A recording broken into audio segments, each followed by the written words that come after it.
Hi friends, welcome to my YouTube channel. ಇವತ್ತು ಕುಕ್ಕೆ ಸುಬ್ರಹ್ಮಣ್ಯದಲ್ಲಿ ಇದ್ದೀವಿ. ನೆನ್ನೆನೇ ಬಂದ್ವಿ. ಅದ್ರದ್ದು ಕಂಪ್ಲೀಟ್ ಲಾಗ್ನ ನೆನ್ನೆದು ಅಪ್ಲೋಡ್ ಮಾಡಿದ್ದೀನಿ. ನೋಡಿಲ್ಲ ಅಂದರೆ ಒಂದು ಸತಿ ನೋಡಿ. ಇವತ್ತು ಮೊದಲನೇ ದಿನ ನಮ್ಮದು ಸರ್ಪ ಸಂಸ್ಕಾರ ಪೂಜೆ ಇದೆ. ಹಂಗಾಗಿ ನಾವು ಇವತ್ತು ದೇವಸ್ಥಾನದಲ್ಲಿ ಏನೇನಾಗುತ್ತಂತ ಅದನ್ನೆಲ್ಲನೂ ನಿಮ್ಮ ಹತ್ರ ಶೇರ್ ಮಾಡ್ಕೊಳ್ಳೋಣ ಅಂತೇಳಿ ಈ ಒಂದು ಚಿಕ್ಕ ಲಾಗ್ನ ಮಾಡಿದ್ದೀನಿ. ಈ ಒಂದು ಲಾಗ್ ನಿಮಗೇನಾದರೂ ಇಷ್ಟ ಆದರೆ ಲೈಕ್ ಮಾಡಿರಿ, ಶೇರ್ ಮಾಡಿರಿ, ಹಂಗೆ ಸಬ್ಸ್ಕ್ರೈಬ್ ಮಾಡಿರಿ. ನಿಮ್ಮ ಸಪೋರ್ಟ್ ಯಾವಾಗಲೂ ನನಗೆ ಮಾಡ್ತಾಯಿರಿ. ಇವಾಗ ನಮ್ಮದು ಮೊದಲನೇ ದಿನದ್ದು ಸರ್ಪ ಸಂಸ್ಕಾರ ಪೂಜೆ ಇದೆ. ಬೆಳಗ್ಗೆನೇ ಸ್ನಾನ ಮಾಡಿಕೊಂಡು ಹೋಗ್ತಾ ಇದ್ದೀವಿ.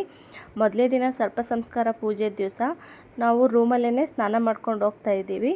ಕೆಲವೊಂದು ಜನಕ್ಕೆ ಕುಕ್ಕೆ ಸುಬ್ರಹ್ಮಣ್ಯದಲ್ಲಿ ಪೂಜೆಗೆ ಏನಾದರೂ ಗೊತ್ತಾಗಿಲ್ಲ ಅಂದರೆ ಗೊತ್ತಾಗಲಿ ಅಂಥೇಳಿ ಈ ಒಂದು ಮಾಹಿತಿನ ಕೊಡೋಕ್ಕೆ ಟ್ರೈ ಮಾಡಿದ್ದೀನಿ. ಇವತ್ತು ಕುಕ್ಕೆ ಸುಬ್ರಹ್ಮಣ್ಯದಲ್ಲಿ ಮೊದಲನೇ ದಿನದ್ದು ಸರ್ಪ ಸಂಸ್ಕಾರ ದಿನ ನಾವು ನದಿ ಸ್ನಾನ ಏನೂ ಮಾಡಿಲ್ಲ. ರೂಮಲ್ಲೇ ಸ್ನಾನ ಮಾಡಿಕೊಂಡು ಇವಾಗ ದೇವಸ್ಥಾನದ್ದು ನಮಸ್ಕಾರ ಮಾಡೋಕ್ಕೆ ಹೋಗ್ತಾ ಇದ್ದೀವಿ.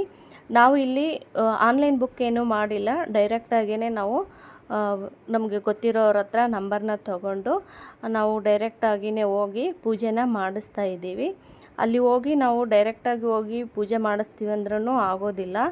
ಮುಂಚೆನೇ ನಾವು 2 ದಿವಸ ಮುಂಚೆ ಈ ಒಂದು ನಂಬರ್ನ ತೊಗೊಂಡಿದ್ವಿ.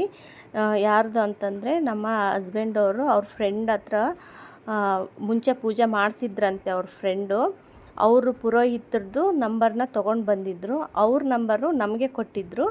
ನಾವು ಅವ್ರ ನಂಬರ್ಗೆ ಕಾಂಟ್ಯಾಕ್ಟ್ ಮಾಡಿ ನಾವು ಒಂದು ದಿವಸ ಪೂಜೆಗೆ ಈ ಥರ ಬರ್ತೀವಿ ಅಂತ ಹೇಳಿ, ಅಂದರೆ ನಾವು ನಾಡಿದ್ದು ಪೂಜೆ ಮಾಡಿಸೋದಿತ್ತು. ಇವತ್ತಿನ ದಿವಸ ನಾವು ಅವ್ರಿಗೆ ಕಾಲ್ ಮಾಡಿ ಕೇಳಿದ್ವಿ, ಪೂಜೆಗೆ ಬರ್ತಾ ಇದ್ದೀವಿ, ನೀವು ಪೂಜೆ ಮಾಡ್ತೀರಾ ಅಂತ.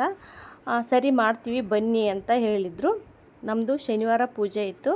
ನಾವು ಗುರುವಾರ ನೈಟು ಧರ್ಮಸ್ಥಳಕ್ಕೆ ಹೋಗಿ ಅಲ್ಲೆಲ್ಲನೂ ದೇವ್ರ ದರ್ಶನ ಮಾಡಿಕೊಂಡು ಶುಕ್ರವಾರ ಮಧ್ಯಾಹ್ನ ಅಂದರೆ ಒಂದು 12 ಗಂಟೆಗೆ ಕುಕ್ಕೆ ಸುಬ್ರಹ್ಮಣ್ಯದಲ್ಲಿ ಬಂದು ನಾವೇನು ಪುರೋಹಿತರ ನಂಬರ್ ತೊಗೊಂಡಿದ್ವಿ ಅವ್ರಿಗೆಲ್ಲ ಕಾಲ್ ಮಾಡಿ ಕೇಳಿ ಆಮೇಲೆ ರೂಮೆಲ್ಲ ಹಿಡ್ದು ಅಲ್ಲೇ ಇದ್ವಿ. ಇವಾಗ ಅವ್ರು ಪೂಜೆ ಮಾಡ್ತೀನಿ ಅಂದಿದ್ದಾರೆ. 9 ಗಂಟೆಗೆ ಪೂಜೆ ಮಾಡ್ತೀನಿ ಅಂತಂದರು. ಹಂಗಾಗಿ ಬೆಳಗ್ಗೆ ನಾವು ಸ್ನಾನ ಮಾಡ್ಕೊಂಡು ಬಂದೀವಿ. ಮೊದಲನೇ ದಿನ ನಾನು ಅಂದ್ಕೊಂಡಿದ್ದೆ ಹೊಳೆ ಸ್ನಾನ ಮಾಡಬೇಕು ಅಂತ. ಇಲ್ಲ, ಅವರು ಮುಂಚೆ ಬೆಳಗ್ಗೆ ಪೂಜೆಗೆ ಬರಬೇಕಾದ್ರೆ ಹೊಳೆ ಸ್ನಾನ ಏನು ಬೇಡ, ರೂಮಲ್ಲೇ ಸ್ನಾನ ಮಾಡ್ಕೊಂಡು ಬರ್ರಿ ಅಂತ ಹೇಳಿದರು. ರೂಮಲ್ಲೇ ಸ್ನಾನ ಮಾಡಿಕೊಂಡು ಹೋದ್ವಿ. ಗಂಡು ಮಕ್ಕಳಿಗೆ ಪಂಚೆ ಮತ್ತು ಶಲ್ಯನ ಉಟ್ಕೊಂಡು ಪೂಜೆ ಕೂತ್ಕೋಬೇಕು, ಹೆಣ್ಮಕ್ಳು ಸೀರೆನ ಹಾಕ್ಕೊಂಡು ಪೂಜೆ ಕೂತ್ಕೋಬೇಕು ಅಂತ ಹೇಳಿದರು. ಅದೇ ಥರ ನಾವು ಅದೇ ಥರ ಬಟ್ಟೆನ ಉಟ್ಕೊಂಡು ದೇವ್ರ ದರ್ಶನಕ್ಕೆ ಹೋಗಿ ಆಮೇಲೆ ಅವ್ರನ್ನ ಮಾತಾಡ್ಸೋಣ ಅಂಥೇಳಿ ಹೋಗ್ತಾಯಿದ್ವಿ. ಇವಾಗ ಕುಕ್ಕೆ ಸುಬ್ರಹ್ಮಣ್ಯದಲ್ಲಿ ಮತ್ತು ಆದಿ ಸುಬ್ರಹ್ಮಣ್ಯದಲ್ಲಿ ಎರಡೂ ಕಡೆ ನಮಸ್ಕಾರ ಮಾಡಿಕೊಂಡು ದೇವ್ರ ದರ್ಶನ ತೊಗೊಂಡು ನಮ್ಮನ್ನ ಮಾತಾಡಿಸಿ ಆಮೇಲೆ ಅಂತ ಹೇಳಿದ್ರು ಅವರು. ಇನ್ನೂ 9 ಗಂಟೆಗೆ ನಮ್ಮದು ಪೂಜೆ ಇತ್ತು. ಇವಾಗ 7 ಗಂಟೆ ಆಗಿದೆ. ಇನ್ನೂ ಟೈಮ್ ಇದೆಯಲ್ಲ ಅಂಥೇಳಿ ನಾವು ಸ್ವಲ್ಪ ಇಲ್ಲಿ ಗಾರ್ಡನಲ್ಲಿ ಸುತ್ತಾಡಿಕೊಂಡು ಏನೇನಿದೆ ಅಂತ ಎಲ್ಲನೂ ನೋಡ್ತಾ ಇದ್ವಿ. ತುಂಬಾ ಚೆನ್ನಾಗಿತ್ತು ಪ್ಲೇಸ್ ಎಲ್ಲ. ಆಮೇಲೆ ಈರುಳ್ಳಿ ಬೆಳ್ಳುಳ್ಳಿ ಏನು ತಿನ್ನಬಾರ್ದು ಅಂತ ಕೆಲವೊಂದು ಜನ ಹೇಳ್ತಾರೆ. ನಾವು ನಮ್ಮದೇನು ಪೂಜೆ ಮಾಡ್ತಾ ಇದ್ದಾರೆ ಅವ್ರ ಪುರೋಹಿತರು, ಅವ್ರಿಗೆ ಕೇಳಿದ್ವಿ ನಾವು ಈರುಳ್ಳಿ ಬೆಳ್ಳುಳ್ಳಿ ಏನು ತಿನ್ನಬಾರ್ದ ಅಂತ. ಅದಕ್ಕೆ ಅವರು ಇಲ್ಲ, ಅದು ನಿಮ್ಮಿಷ್ಟ, ಈರುಳ್ಳಿ ಬೆಳ್ಳುಳ್ಳಿ ತಿನ್ನೋದು ಬಿಡೋದು ನಿಮ್ಮಿಷ್ಟ, ನಾವೇನು ಹೇಳಲ್ಲ, ಆದರೆ ನಾನ್ ವೆಜ್ ಏನು ತಿನ್ನಬಾರ್ದು ಅಂತಂದರು. ಆಲ್ರೆಡಿ ನಾವು ವೆಜಿಟೇರಿಯನ್ನು, ನಾನ್ ವೆಜ್ ಏನು ತಿನ್ನಲ್ಲ. ಕೆಲವೊಂದು ಜನ ಹೇಳ್ತಾರೆ ಈರುಳ್ಳಿ ಬೆಳ್ಳುಳ್ಳಿ ತಿನ್ನಬಾರ್ದು ಅಂಥೇಳಿ, ಅದಕ್ಕೆ ಕೇಳಿದ್ವಿ ಅಂತಂತ ಹೇಳಿದ್ವಿ. ಇಲ್ಲ, ನಾವೇನು ಹೇಳಲ್ಲ, ಅದು ನಿಮ್ಮ ಇಷ್ಟ ಅಂತಂದರು.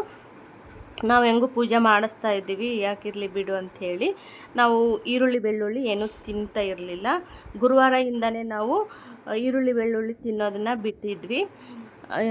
ಪೂಜೆಗೆ ಇನ್ನೂ ಟೈಮ್ ಇತ್ತು, ಅದಕ್ಕೆ ಸ್ವಲ್ಪ ಸುತ್ತಾಡ್ಕೊಂಡು ಹೋಗೋಣ ಅಂಥೇಳಿ ಸುತ್ತಾಡಿಕೊಂಡು ಇವಾಗ ನಾಷ್ಟ ಮಾಡೋಕ್ಕೆ ಬಂದೀವಿ. ಇವಾಗ ನಾವು ಇಲ್ಲಿ ಏನು ಒಂದು ಹೋಟೆಲಿಗೆ ಬಂದಿದ್ದೀವಿ. ಇದು ಆದಿ ಸುಬ್ರಹ್ಮಣ್ಯ ದೇವಸ್ಥಾನ ಇದೆ ನೋಡಿ, ಅಲ್ಲೇ ಹತ್ರದಲ್ಲೇ ಇರೋದು. ಈ ಒಂದು ಹೋಟೆಲಲ್ಲಿ ಈರುಳ್ಳಿ ಬೆಳ್ಳುಳ್ಳಿ ಏನೂ ಯೂಸ್ ಮಾಡಲ್ಲ. ಅದಕ್ಕೆ ಈ ಹೋಟೆಲಲ್ಲಿ ಬಂದು ಇಲ್ಲಿ ದೋಸೆನ ತಗೊಂಡು ತಿಂತಾಯಿದ್ವಿ. ಮತ್ತು ಅಲ್ಲಿ ನಾವು ಪೂಜೆ ಮಾಡಿಸಿರ್ತೀವಿ ಅಲ್ವಾ, ಅವರಿಗೆಲ್ಲರಿಗೂ ಅಲ್ಲಿ ಪ್ರಸಾದನ 3 ಟೈಮು ಇರುತ್ತೆ. ಬೆಳಗ್ಗೆ ತಿಂಡಿ, ಮಧ್ಯಾಹ್ನ ಊಟ, ಸಾಯಂಕಾಲಕ್ಕೇನು ನಾಷ್ಟ ಇರುತ್ತೆ. ಇವಾಗ ನಮಗೂ ಬೆಳಗ್ಗೆ ಅಲ್ಲೇ ಇತ್ತು ನಾಷ್ಟ ಎಲ್ಲ. 8:30ಗೆ ನಾಷ್ಟ ಇತ್ತು. ನಮ್ಮ ಯಜಮಾನ್ರಿಗೆ ಹಶ್ವಾಗ್ತಾ ಇದೆ ಅಂಥೇಳಿ ಇವಾಗ ಟೈಮು 7 ಗಂಟೆ ಆಗಿತ್ತು. ನೈಟ್ ಏನೂ ಊಟ ಮಾಡಿರಲಿಲ್ಲ. ಅದಕ್ಕೆ ಅವರು ನಾಷ್ಟ ಮಾಡೋಣ ಅಂಥೇಳಿ ಅಂದರು. ಅದಕ್ಕೆ ಅಲ್ಲಿ ನಾಷ್ಟನ ನಾವು ಮಾಡಿದ್ವಿ. ನಾಷ್ಟ ಆದಮೇಲೆ ಸ್ವಲ್ಪ ಟೀನು ಕುಡಿತಾ ಇದ್ದೀವಿ. ಯಾರೆಲ್ಲ ಪೂಜೆ ಮಾಡಿಸಿರ್ತಾರೆ ಅವ್ರಿಗೆಲ್ಲರಿಗೂ ದೇವಸ್ಥಾನದಲ್ಲೇ 3 ಟೈಮು ಊಟ ಇರುತ್ತೆ. ಇವಾಗ ಇಲ್ಲಿ ಬಂದಿದ್ದೀವಿ. ಇಲ್ಲೇನು ಕಾಣಿಸ್ತಾ ಇದೆ ನೋಡ್ರಿ, ಇದೆಲ್ಲನೂ ಇಲ್ಲಿ ಸರ್ಪ ಸಂಸ್ಕಾರಕ್ಕೆ ಪೂಜೆನ ಮಾಡ್ತಾ ಇದ್ದಾರೆ. ಇಲ್ಲಿ ನಮ್ಮದು ಸರ್ಪ ಸಂಸ್ಕಾರ ಪೂಜೆ ಯಾವ ಥರ ಆಗುತ್ತಂತೇಳಿ ಚಿಕ್ಕದಾಗಿ ತೋರ್ಸೋಕ್ಕೆ ಟ್ರೈ ಮಾಡ್ತಾ ಇದ್ದೀನಿ. ಇಲ್ಲೆಲ್ಲ ಈ ಥರ ರಂಗೋಲಿಯಿಂದ ಹಾಕಿದ್ದಾರೆ. ಇಲ್ಲೆಲ್ಲರದು ಪೂಜೆನ ಮಾಡ್ತಾ ಇದ್ದಾರೆ, ನಮ್ಮದನ್ನು ರೆಡಿ ಮಾಡ್ಕೊತಾ ಇದ್ದಾರೆ. ಅದನ್ನು ನಾನು ಶೇರ್ ಮಾಡ್ಕೊತೀನಿ. ಇವಾಗ ಕುಕ್ಕೆ ಸುಬ್ರಹ್ಮಣ್ಯ ಏನಿದೆ ನೋಡಿ, ಆ ದೇವಸ್ಥಾನದಲ್ಲಿ ಸಂಕಲ್ಪ ಪೂಜೆ ಅಂತೇಳಿ ಮಾಡ್ತಾರೆ. ಇದು ಆನ್ಲೈನಲ್ಲಿ ಯಾರು ಟಿಕೆಟ್ ಬುಕ್ ಮಾಡಿರ್ತಾರೆ ಅವರಿಗೆ ಇಲ್ಲಿ ಸಂಕಲ್ಪ ಪೂಜೆ ಮಾಡ್ತಾರೆ. ನಾವು ಡೈರೆಕ್ಟಾಗಿ ಹೋಗಿದ್ದೀವಿ. ಡೈರೆಕ್ಟ್ ಅಂದರೆ ಅವತ್ತೇ ಹೋಗಿ ನಾವು ಅವತ್ತೇ ಮಾಡಿಸ್ತಾ ಇಲ್ಲ, ಮುಂಚೆನೇ ನಾವು ಫೋನ್ ನಂಬರ್ನ ತೊಗೊಂಡು ಅಲ್ಲಿ ಮಾತಾಡಿಕೊಂಡು ಪುರೋಹಿತರ ಹತ್ರ ಮಾತಾಡಿಕೊಂಡು ನಾವು ಹೋಗಿರೋದು. ಡೈರೆಕ್ಟಾಗಿ ಇವಾಗ ನಾವು ದೇವಸ್ಥಾನ ನೋಡೋಕೆ ಹೋಗಿದ್ದೀವಿ, ಡೈರೆಕ್ಟಾಗಿ ನಾವು ಪೂಜೆ ಮಾಡಿಸ್ತೀವಿ ಅಂದರೆ ಅದು ಖಂಡಿತ ಸಾಧ್ಯ ಇಲ್ಲ. ಇವಾಗ ನಾವು ಅಲ್ಲಿ ಸಂಕಲ್ಪ ನಮಗೆ ಅಲ್ಲಿ ಮಾಡಿಲ್ಲ. ಇವಾಗ ನಾವು ಇಲ್ಲೇನು ಪೂಜೆಗೆ ನಮ್ಮದು ಇವಾಗ ರೆಡಿ ಮಾಡ್ತಾ ಇದ್ದಾರೆ ನೋಡ್ರಿ, ಇಲ್ಲಿ ನಾವು ಸಂಕಲ್ಪನ ಅಲ್ಲೇ ಪೂಜೆನ ಮಾಡಿ ಅಲ್ಲೇ ಸಂಕಲ್ಪನ ಮಾಡಿಸ್ತಾರೆ. ಇವಾಗ ನಾವು ಇಲ್ಲಿ ನಮ್ಮದು ಪೂಜೆನೆಲ್ಲ ರೆಡಿ ಮಾಡ್ಕೊತಾ ಇದ್ದಾರೆ. ಇಲ್ಲಿ ನೋಡ್ರಿ ಇಲ್ಲಿ 2 ಹಾವುಗಳನ್ನು ಗೋಧಿ ಹಿಟ್ಟು ಮತ್ತು ಅರಿಶಿನ ಹಾಕಿ 2 ಮಾಡಿಟ್ಟಾರೆ ನೋಡ್ರಿ. ಇಲ್ಲಿ ಏನು ಕಾಣಿಸ್ತಾ ಇದೆ, ಇಲ್ಲಿ 2 ನಾಗರ ಹಾವುಗಳನ್ನ ಮಾಡಿದ್ದಾರೆ. ಒಂದು ನಾಗರ ಹಾವು ಹತ್ರ 3 ಮೊಟ್ಟೆಗಳನ್ನ ಮಾಡಿದ್ದಾರೆ, ಇನ್ನೊಂದು ನಾಗರ ಹತ್ರ ಒಂದೇ ನಾಗರ ಹಾವು ಇರೋದು. ಇಲ್ಲಿ ಹೋಮಕ್ಕೆಲ್ಲ ರೆಡಿ ಮಾಡ್ಕೊಂಡಿದ್ದಾರೆ, ಪೂಜೆಗೆಲ್ಲನೂ ರೆಡಿ ಮಾಡ್ಕೊಂಡಿದ್ದಾರೆ. ಇಲ್ಲಿ ತೆಂಗಿನಕಾಯಿ, ಹೂವು, ಹಣ್ಣು, ಆಮೇಲೆ ವೈಟ್ ಕಲರ್ದೊಂದು ಬಟ್ಟೆ, ಅಕ್ಕಿ, ಹೋಮ ಸುಡೋಕ್ಕೆ ಎಣ್ಣೆ ಎಲ್ಲನೂ ತೊಗೊಂಡು ಬಂದಿದ್ದಾರೆ. ಎಲ್ಲನೂ ಅವರೇ ತೊಗೊಂಡು ಬರ್ತಾರೆ. ಇಲ್ಲೇನು ಕಾಣಿಸ್ತಾ ಇದ್ದಾರೆ ನೋಡ್ರಿ, ಇವರೇ ನೋಡು ನಮ್ಮದು ಪೂಜೆ ಮಾಡೋರು. ಇಲ್ಲೇನು ಆರೆಂಜ್ ಕಲರ್ದು ಟವಲ್ ಹಾಕ್ಕೊಂಡಿದ್ದಾರೆ, ಇವ್ರ ನಂಬರ್ನೇ ನಾವು ಇಸ್ಕೊಂಡಿರೋದು. ಒಬ್ಬರು ಹೋಮನ ಸುಡ್ತಾರೆ, ಇನ್ನೊಬ್ಬರು ನಮ್ಮ ಪರವಾಗಿ ಪೂಜೆನ ಮಾಡ್ತಾರೆ. ಇಬ್ಬರು ಪುರೋಹಿತರು ಇರ್ತಾರೆ ಪೂಜೆ ಮಾಡಬೇಕಾದ್ರೆ. ಇಲ್ಲಿ ಒಂದು ನಾಗರದ್ದು ವಿಗ್ರಹನೂ ತೊಗೊಂಡು ಇಟ್ಕೊಂಡಿರ್ತಾರೆ. ಆ ನಾಗರ ವಿಗ್ರಹದ್ದು ಅಭಿಷೇಕನ ಮಾಡಿ ಮಂತ್ರಗಳನ್ನು ಹೇಳಿ ನಮ್ಮದು ಎಲ್ಲ ಸಂಕಲ್ಪ ಮಾಡಿಸ್ಕೊಂಡು ಒಂದು ಶಾಸ್ತ್ರಬದ್ಧವಾಗಿ ಒಂದು ಪೂಜೆನ ಮಾಡ್ತಾರೆ. ಅದು 2 ಏನು ನಾಗರ ಹಾವುಗಳಿತ್ತು, ಅದರಲ್ಲಿ ಒಂದು ಹಾವು ಅಂದರೆ ನಾಗರದ್ದು ಏನು ಹಾವು ಮಾಡಿರ್ತಾರೆ ಅದರಲ್ಲಿ 3 ಮೊಟ್ಟೆ ಇರುತ್ತೆ ನೋಡಿ, ಅದ್ರದ್ದು ಒಂದು ಪೂಜೆ ಫಸ್ಟ್ ಮಾಡಿ ಆ ಒಂದು ಹಾವನ್ನ ತೊಗೊಂಡೋಗಿ ಇನ್ನೊಂದು ಗಿಡ ಇದೆ, ಆ ಗಿಡದ ಹತ್ರ ಒಂದು ನಾಗರ ಕಲ್ಲಿದೆ, ಅಲ್ಲಿ ಹೋಗಿ ನಮ್ಮ ಕೈಯಾರ ಅಲ್ಲಿ ಬಿಡಿಸಿ ಅಲ್ಲಿ ಸುತ್ತ ಹಾಕಕ್ಕೆ ಹೇಳ್ತಾರೆ. ಒಂದು ರೌಂಡ್ ಸುತ್ತ ಹಾಕಿ ಅಲ್ಲಿ ನಮಸ್ಕಾರ ಮಾಡಿಕೊಂಡು ನಾವು ಏನಕ್ಕೋಸ್ಕರ ಪೂಜೆನ ಮಾಡಿಸ್ತಾ ಇದ್ದೀವಿ ಅದನ್ನು ಬೇಡ್ಕೊಳ್ಳಿ ಅಂತ ಹೇಳ್ತಾರೆ. ಮತ್ತೆ ಅಲ್ಲಿಂದ ಬರ್ತೀವಿ, ನಮಸ್ಕಾರ ಮಾಡಿಕೊಂಡು ಮತ್ತೆ ಅಲ್ಲಿಂದ ಬರ್ತೀವಿ. ಅಂದರೆ ಅದೇನು ತುಂಬ ದೂರ ಇಲ್ಲ, ಅಲ್ಲೇ ಒಂದು 10 ಹೆಜ್ಜೆ ಇಟ್ಟರೆ ಆಯಿತು ಅಷ್ಟೇ ನಾವು ಪೂಜೆ ಮಾಡೋ ಹತ್ರ. ಅಲ್ಲಿಂದ ಮತ್ತೆ ತಿರ್ಗಾ ನಾವು ಏನು ಪೂಜೆ ಮಾಡಿಸ್ತಾ ಇದ್ವಿ ಅಲ್ಲಿಗೆ ಬಂದು ಇನ್ನೊಂದೇನು ನಾಗರ ಇರುತ್ತೆ ನೋಡಿ, ಆ ಒಂದು ನಾಗರಕ್ಕೆ ಮುಕ್ತಿನ ಕೊಡಿಸ್ತಾರೆ. ಅಂದರೆ ಅದನ್ನು ಸಂಸ್ಕಾರ ಮಾಡ್ತಾರೆ. ಅದನ್ನು ವೈಟ್ ಬಟ್ಟೆನಲ್ಲಿ ಹಾಕಿ ಮಂತ್ರಗಳನ್ನೆಲ್ಲ ಹೇಳಿ ಆ ಒಂದು ಹೋಮ ಏನಿರುತ್ತೆ ಆ ಹೋಮ ಕುಂಡದಲ್ಲಿ ಅದನ್ನು ಹಾಕಿ ಮಂತ್ರಗಳನ್ನು ಹೇಳಿ ಅದ್ರದ್ದೊಂದು ಸಂಸ್ಕಾರನ ಪೂಜೆನ ಮಾಡ್ತಾರೆ ನೋಡ್ರಿ. ಮತ್ತು ಅದೆಲ್ಲ ಆದಮೇಲೆ ನಮ್ಮದು ನಾಷ್ಟ ಎಲ್ಲ ಅಲ್ಲೇ ಇತ್ತು. ಬೆಳಗ್ಗೆ ನಾಷ್ಟಕ್ಕೆಯಲ್ಲಿ ಉಪ್ಪಿಟ್ಟು, ಆಮೇಲೆ ಅವಲಕ್ಕಿ, ಕಾಫಿನ ಕೊಟ್ಟಿದ್ದರು. ಮತ್ತು ಪೂಜೆ ಎಲ್ಲ ಆದಮೇಲೆ ಕೈಕಾಲು ತೊಳ್ಕೊಂಡು ನಾಷ್ಟ ಮಾಡಿ ಅಂತಂದರು. ನಾಷ್ಟ ಎಲ್ಲ ಆದಮೇಲೆ ಇವಾಗ ಹೇಳ್ತಾರೆ ನೋಡಿ, ಸರ್ಪ ಸಂಸ್ಕಾರ ಪೂಜೆ ಏನಾಯಿತು ಆದಮೇಲೆ ನದಿ ಸ್ನಾನ ಮಾಡಿ ಅಂತ ಹೇಳ್ತಾರೆ. ಅವ್ರಿಗೆ ಸೂತಕ ಇರುತ್ತಂತೆ, ಪೂಜೆ ಮಾಡಿದವ್ರಿಗೆ ಮತ್ತು ಮಾಡಿಸ್ದವ್ರಿಗೆ. ಅಂದರೆ ಪುರೋಹಿತ್ರಿಗೂ ಸೂತಕ ಇರುತ್ತಂತೆ, ನಮಗೂ ಪೂಜೆ ಏನು ಕೂತ್ಕೊಂಡಿದ್ವಿ ಅವ್ರಿಗೂ ಸೂತಕ ಇರುತ್ತಂತೆ. ಹಂಗಾಗಿ ಅದಕ್ಕೆ ಅವರು ಸರ್ಪ ಸಂಸ್ಕಾರ ಪೂಜೆ ಆದಮೇಲೆ ನದಿ ಸ್ನಾನ ಮಾಡ್ಕೊಳ್ಳಿ ಅಂತ ಹೇಳ್ತಾರೆ.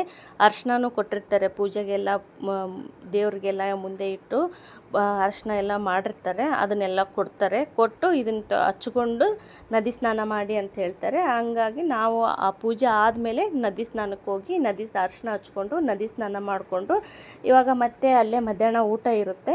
ಇವಾಗ ಊಟ ಮಾಡೋಣ ಅಂಥೇಳಿ ಮಧ್ಯಾಹ್ನಕ್ಕೆ ಊಟಕ್ಕೆ ಬಂದಿದ್ದೀವಿ ನೋಡ್ರಿ.